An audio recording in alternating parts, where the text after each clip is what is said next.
Hi, everybody. Old guy here.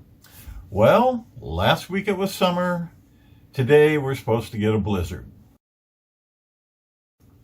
That Punxsutawney Phil misled us. So this book is a sequel, I guess, to Richard Russo's Nobody's Fool, which was a character study more than anything of a guy named Sully Sullivan. A good-hearted loser and occasional criminal residing in the sad sack town of North Bath, New York. This is also a character study, more than anything, but not of Sully. Instead of Sully's sometimes nemesis, Chief of Police Douglas Raymer.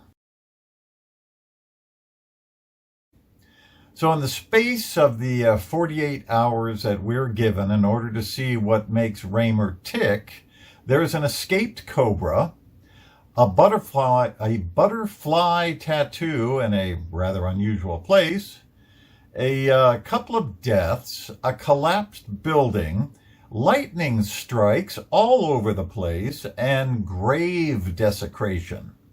You know, everyday stuff in a small town. This book was published in 2016 and is set 10 years after the events of Nobody's Fool. Sully has finally come into money and a place to live. The latter due to the death of his English teacher, who bequeaths him the house he rents from her, and the former from his son Peter, who's playing the trifecta Sully always played for decades during a week that Sully couldn't. But then Sully gets a bad news diagnosis from the VA, and here he is, having finally arrived and about to leave. Man, just can't win. Or maybe winning isn't the point. Chief Raymer has been living in the town's Section 8 housing for a year since he walked into his own house and found his wife dead at the bottom of the stairs, neck broken and twisted body reminding him of a slinky. What caused her fall?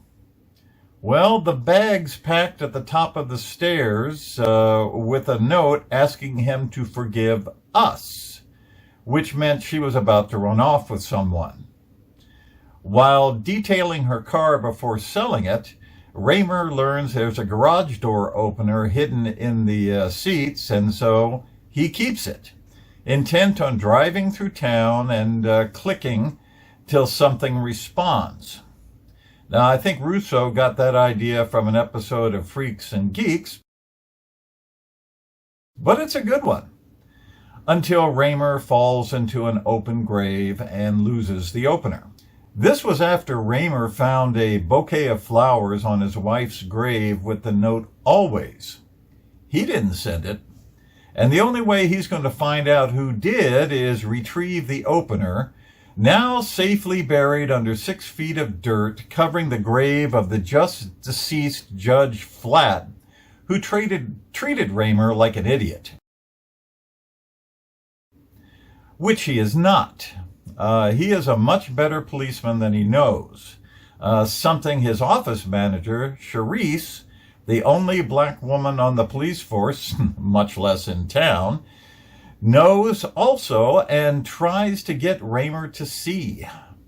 Sully and his pal Rub, and Sully's dog, also named Rub, and the near-bankrupt contractor Carl Roebuck, who is responsible for the building collapse, offers to help Raymer retrieve the opener in a cemetery that is washing away, leaving trees and coffins in the middle of the road. Now, this novel isn't as morbid as it sounds. In fact, it's downright hilarious in places, due more to Russo's dry wit and superb writing than anything. That such shenanigans go on in small towns with the connivance of city officials isn't all that implausible. Indeed, the rival town of Schuyler Springs fills most of its newspapers with stories about the goings-ons in North Bath. Something that distresses North Bath's mayor, Gus Moynihan, whose wife walks around town talking on a corded pink princess phone that's hooked inside her purse. On occasion, though, Rousseau lets things get away from him in his enthusiastic drive to exploit the numerous odd goings-on. It's like he's trying too hard to paint a picture of the typical small town, which Bath isn't. It's subject to far too many vagaries of its too many oddballs to convince you. Like a lightning strike that induces schizophrenia instead of a split tree. But this is a classy and fun read, with Rousseau's little asides giving you quite a few chuckles. Especially when Rub the man and Rub the dog are in the same place as Sully. Old guy here.